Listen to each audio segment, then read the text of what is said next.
Bonsoir la famille, écoutez un peu ça. Pendant que le Maroc a sans doute regagné une image exceptionnelle en étant le premier pays à donner comme consigne à son joueur de rater volontairement un penalty pour essayer d'apaiser des tensions. Vraiment, il est sérieux. Il est sérieux. Le type c'est sérieux, pour dire vrai. Il est sérieux. Qu'est-ce que le fair play, il n'a pas voulu tirer et marquer le penalty. Il est sérieux. Tout le monde a vu. Hein? Tout le monde a vu qu'il a cherché au penalty et c'était la Panenka qui voulait mettre. Genre, humilier le Sénégal. Dernier, genre, finale, dernier match, humiliation du Sénégal avec la Panenka. Lui, il a raté ça. Comment il fait? Donc, la seule occasion, dernière minute, dernière seconde, s'il marquait le match, il avait calé 1-0 pour le Maroc et il devait gagner la finale. Imaginez-vous que, est-ce que vous imaginez que ça fait 50 ans, ça fait 50 ans que le Maroc n'a pas encore pris la CAN. 50 ans. C'est-à-dire, tous les joueurs qui jouent actuellement, même les entraîneurs, n'étaient pas encore nés. Et lui, pas fait le fair play en finale. Alors que ça fait 50 ans qu'il n'a pas encore eu la CAN. Genre, quand on joue encore avec des cabas. Vraiment. Donc, il voulait faire le fair play. Dernière seconde, pour qu'il remporte la CAN. Que depuis le début de la CAN, ils font des choses pour tricher, pour remporter cette CAN. Mais à la dernière seconde, il vient faire le fair play. Vous êtes malade. Vous êtes malade. C'était l'humiliation qu'il cherchait pour le Sénégal, mais il a raté ça. Il a raté. Aisément que le gardien sénégalais a vu le caillou. Arrêtez de dire ça. Arrêtez de dire que c'est le fair play. Oh, il ne voulait pas marquer. Donc depuis 50 ans, vous n'avez pas eu des CAN. Vous n'étiez même pas encore né. Vous ne savez même pas comment vos joueurs avaient joué. Vous ne savez même pas ce qui s'était passé. Et vous avez l'occasion de prendre la CAN. Et c'est vous le pays organisateur. Et puis, tu prends le penalty à la dernière seconde. Genre, si tu marques, vous remportez votre premier CAN. Parce que les CAN des années 1000 quelque chose, ça ne compte pas. Ce sont les CAN de 2000 quelque chose qui compte. Et tu arrives devant les goals, tu dis que c'est le fair play, je ne veux pas marquer. Bullshit. Je parle même l'anglais, bullshit. Et c'est comme ça. Le président de la CAF, bon, toi, j'ai à parler pour toi. Je ne sais pas comment tu as suspendu Samuel Eto'o alors qu'il avait fait les mêmes choses que le coach, que l'entraîneur des Marocains avait fait. Mais tu l'as suspendu. Mais le coach des Marocains, tu n'as rien fait, tu n'as rien dit. On laisse ça. J'entends depuis sur les réseaux que le président de la FIFA va suspendre le Sénégal par rapport au comportement de les coachs, de l'entraîneur. J'ai dit, papi, si tu veux des cheveux, on peut te donner. J'ai dit, papi, c'est le manque de cheveux qui refuse que tu vois ce qui s'est passé au stade. Attends, depuis le début de la CAN, tu ne voyais pas comment l'arbitrage était controversé. Attends, tu ne voyais pas. Pourtant, tu étais assis au gradin où on pouvait voir bien ce qui s'est passé sur le terrain. Tu ne voyais pas. Ah, on comprend bien avec cette vidéo aussi. Genre, c'était déjà préparé que le Maroc devait remporter la CAN. La finale, c'était bien regarder la vidéo. Mais papi, tu ne voyais pas que depuis le début, quand le Maroc joue, l'arbitre est de l'autre côté.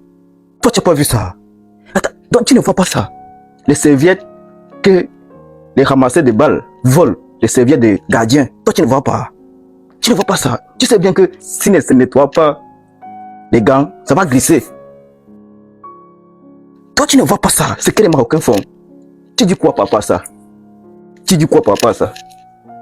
Genre, non, donc, toi, tu laisses, tu viens sur le Sénégal. Oh, que l'entraîneur a fait un mauvais comportement. Je peux les suspendre pour 8 ans. Tu veux les suspendre pour 8 ans pour ne plus participer à la CAN. Ou bien même au mondial. Toi, tu ne vois pas le comportement des Marocains. L'arbitrage. Regarde les ramasseurs de boules. Ils sont passés ramasser. Même Hakimi a participé dans la folie là. Genre voler la serviette du camp adverse, du gardien, pour qu'il ne se nettoie pas les gants. Tu sais bien que ça va glisser s'il ne se nettoie pas. Toi, tu ne vois pas ça. Yeah. Toi, tu ne vois pas ça. Quelle honte. Ça, c'est de la honte. Qui a même nommé, qui a même voté le Papissi? Qui avait voté le Papissi? Pardon. Je dis, sincèrement, je fais appel à tous les grands joueurs d'Afrique noire, de Samuel Eto'o, de Drogba. Pourquoi on ne peut pas organiser notre CAN africaine noire? On aura toujours de l'injustice quand il y aura Afrique noire contre le Maghreb. Les pays maghrébins, pardon. Dites-nous le problème que vous avez avec nous. Sincèrement. Dites-nous, bon les gars, merci beaucoup de vous abonner. Il y a plus qui viennent. Portez-vous bien. Et surtout, le Sénégal a mérité a laissé les choses que il y a le fair play parce que c'était le fair play. Il voulait humilier le Sénégal avec la Panenka, ça a raté. Votre joueur Ibrahim Diaz n'a rien fait.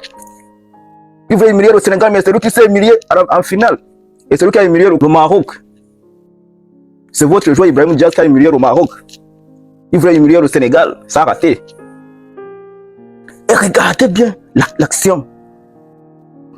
Ton président de la FIFA, toi tu n'as pas vu le premier but des Sénégalais qu'ils ont marqué là. Tu n'as pas vu ça. Et le gars a refusé. L'arbitre a refusé. Toi tu n'as pas vu ça. Pourtant l'arbitre a sifflé avant que le but n'entre. Non, il a pas fait ça. Vous savez à quel moment il a sifflé? C'est pas le but annulé la plus grosse dinguerie. Maroc-Sénégal, on est vers la 90e minute. Vous avez tous vu cette action, vous avez tous vu ce qui s'est passé. Contact entre Seck et Hakimi qui tombe. Regardez la position de la balle. Seck vient de reprendre ce ballon de la tête, la balle est juste ici. Et regardez l'arbitre, il a déjà le sifflet à la main. Et là vous connaissez la suite. Poteau, la balle revient sur un joueur du Sénégal, le Sénégal va ouvrir le score. Sauf que l'arbitre avait déjà sifflé. L'arbitre a sifflé avant même que le Sénégal ait marqué. Ça veut dire que l'arbitre n'a même pas annulé le but. Ça veut dire que l'arbitre n'a même pas annulé le but. Ce qui veut dire que l'arbitre ne peut même pas aller consulter la VAR. C'est ça la plus grosse dinguerie les gars. Déjà ça me fait péter un câble que l'arbitre ait sifflé avant même que l'action ne se termine. Première raison. Deuxième raison, ça me fait péter un câble que l'arbitre siffle pour ça et qu'il y a un duel entre les deux joueurs. Et troisième raison, l'arbitre ne peut même pas aller consulter la VAR. Les gars, il n'y a rien qui va sur l'action. Ce putain d'arbitrage nous a plombé cette finale. Là, il n'y avait pas l'idée de partir à la VAR. Regardez ce qui s'est passé. Il n'y a pas une nécessité de partir consulter la VAR. N'est-ce pas? Vraiment. Mais c'est quand le joueur adverse se couche sur le défenseur sénégalais, on dit qu'il y a penalty. Et tu penses que le coach va gommer ça. Pourtant, il y a eu un but refusé en avance. Tu n'as même pas essayé de regarder la VAR. Non. Mais ce qui est étonnant encore, Ibrahim Diaz vient bavarder dans les oreilles de l'arbitre. Genre, c'est quoi? C'est l'enfant capricieux, quoi? C'est l'enfant capricieux. Et toi, tu décides de passer regarder la VAR parce que le joueur t'a demandé de passer regarder la VAR. Honte à toi, Jean-Jacques. Honte à toi, arbitre. C'est bien comme les Sénégalais ont gagné. Bravo les Sénégalais, merci beaucoup. Nous sommes ensemble. Portez-vous bien.